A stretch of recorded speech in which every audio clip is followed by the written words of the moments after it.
Bem-vindo ao estudo do Vem e Segue-me do dia 17 de julho. Meu nome é Vanderlei. Hoje eu vou compartilhar com vocês Alma capítulo 34. Nesse capítulo aqui é falado muito sobre a expiação do nosso Salvador Jesus Cristo. Eu conheço dois tipos de expiar.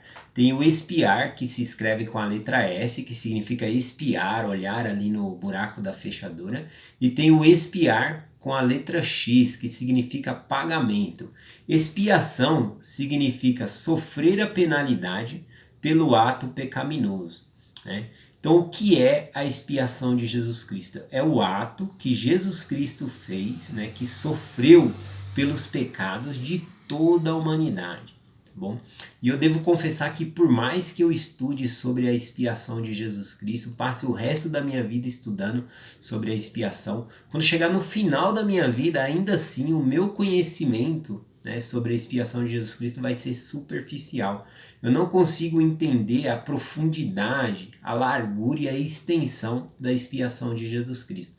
Mas eu gosto muito da maneira que a moleque ele ensina aqui sobre a expiação de Jesus Cristo em Alma capítulo 34. Bom, eu vou começar aqui lendo o versículo 11 e o versículo 12, que diz assim: Ora, não há homem algum que possa sacrificar o seu sangue para expiar os pecados de outro. Ora, se um homem assassina, eis que a nossa lei, que é justa, tomará a vida de seu irmão? Digo-vos que não. A lei, porém, requer a vida daquele que cometeu o assassinato. Portanto, nada pode haver, a não ser uma expiação infinita, que seja suficiente para o pecado de todo o mundo. Então, a primeira coisa aqui que a moleque ele deixa bem claro é que nenhum homem ele consegue pagar o pecado de outra pessoa, tá bom? Né? Porque a lei que é justa, a justiça, né, ela requer a vida daquele que cometeu o assassinato, não a vida do irmão daquele que cometeu o assassinato, tá bom? Então, o que ele está ensinando aqui? Ele está ensinando que se uma pessoa fosse pagar pelos seus próprios pecados, por fazer a expiação aqui, ele estaria fazendo pelos seus próprios pecados, porque ele tem pecado, ou seja, para uma pessoa pagar pelos pecados de outra pessoa, essa pessoa não poderia ter pecado, tá bom? Então, e a única pessoa aqui nessa terra que viveu dessa maneira, sem pecado nenhum, foi Jesus Cristo. Ele nasceu, viveu e morreu sem jamais ter cometido pecado. Então, ele era o único ser nessa terra com a possibilidade de fazer o pagamento pelos pecados de outras pessoas. Também a moleque ensina que esse sacrifício, né, essa expiação teria que ser infinita. Infinito é um dos títulos de Deus, tá bom? Infinito, eterno, né?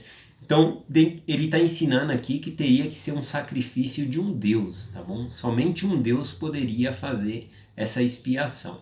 Por quê? Né? Outro título do Salvador Jesus Cristo é chamado unigênito do Pai. O que significa isso? Unigênito significa que Cristo, né, Jesus Cristo, ele foi o único ser nessa terra que nasceu de uma mãe mortal com um pai celestial. Né? Ele não teve mãe e pai terreno, ele teve uma mãe mortal e um pai celestial. Então ele foi o unigênito a nascer dessa maneira aqui na terra. Então da parte de Maria, da parte da humanidade, ele herdou ali fome, cansaço, dores, né? E da parte de Deus, ele era eterno, né? Ele poderia viver para sempre se ele quisesse, né? Então quando veio sobre Jesus Cristo a dor, né? a angústia pelos pecados de toda a humanidade, né? Ao invés de morrer, ele decidia continuar vivo e sofrendo cada vez mais, fazendo esse pagamento pelos nossos pecados, né? Um humano não conseguiria fazer isso, porque nós temos um sistema que liga e desliga, sabe? É uma dor muito intensa sobre nós, ou nós desmaiaríamos ou morreríamos, né? E isso traria o alívio ali imediato da dor que nós estamos passando. Mas Jesus Cristo, ele podia controlar esse liga e desliga, ele tinha o poder, né, de dar a sua vida e tirar. E ele, quando sofria, ele decidia continuar vivo ali sofrendo, né? Uma pergunta que eu me fazia há anos atrás sobre esse capítulo, sobre a expiação de Jesus Cristo, foi: quem foi que quis a expiação de Jesus Cristo? Porque Deus, né, não simplesmente fez assim, se você se arrepender dos seus maus atos, né, eu te aceito no reino celestial, né? Mas por quê? Quem se agradou, né, de Jesus Cristo sofrer no lugar dos outros, né? Será que foi o Pai Celestial que quis isso, né? Que o filho dele sofresse no lugar dos outros, né? Agradou ao Pai Celestial isso? Então, na verdade, quem foi que exigiu esse pagamento, esse sofrimento de Jesus Cristo foi uma lei chamada justiça. Tá bom? Então vamos imaginar a justiça como um princípio eterno. Assim como Deus ele é eterno, a justiça também é eterna. Não foi Deus que criou a justiça. A justiça ela existe por si só, assim como Deus existe por si só. Tá bom? Então, para melhor explicar isso, eu vou ler aqui em Alma, capítulo 42, versículo 13. Tá bom? Mas vamos imaginar aqui a justiça como um princípio eterno, como se fosse uma lei, um mandamento mesmo, que não pode ser violado. Tá bom? Tanto é que nas escrituras é ensinado que a misericórdia não pode roubar a justiça. Então a justiça exige um pagamento ali pela penalidade, pelo pecado. Aqui diz assim: portanto, de acordo com a justiça, o plano de redenção não poderia ser realizado, senão na face do arrependimento dos homens nesse estado probatório, sim, nesse estado preparatório. Porque a não ser que nestas condições a misericórdia não teria efeito, pois destruiria a obra da justiça. Ora, a obra da justiça não poderia ser destruída. Se o fosse, Deus deixaria de ser Deus. Então, a justiça ela não se permite roubar. Ela não pode. E Deus, ele segue essa lei. Ele segue essa justiça. Né? Então, se ele destruísse a justiça, conforme está no escritura aqui, ele deixaria de ser Deus. Ele estaria deixando de cumprir, né? O mandamento ali que ele mesmo segue.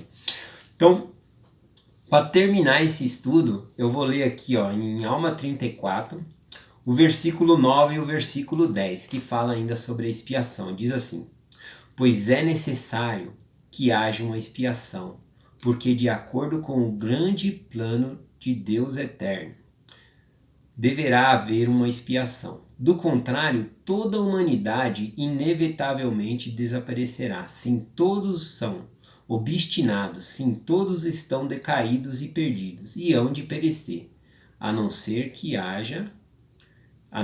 seja pela expiação que deve haver. Porque é necessário que haja um grande e último sacrifício. Sim, não um sacrifício de homem, nem de animal, nem de qualquer tipo de ave, pois não será um sacrifício humano. Deverá, porém, ser um sacrifício infinito e eterno. Então tinha que ser um sacrifício que vinha do próprio Deus, tá bom? E somente Jesus Cristo se caberia nesse sacrifício aqui. Ele foi o único. Bom, só quero prestar o meu testemunho que eu sou muito grato, né, pela expiação de Jesus Cristo. Né? E a única maneira que eu tenho para mostrar gratidão é realmente não procrastinando, né, como já foi ensinado, o tempo meu de arrependimento. Né? Eu devo realmente me arrepender pelos meus pecados e não voltar a cometê-los. E nisso eu vou estar dando valor à expiação, o sacrifício que Jesus Cristo fez por mim. Bom, então eu deixo essa mensagem em nome de Jesus Cristo. Amém. Até amanhã, nesse mesmo horário.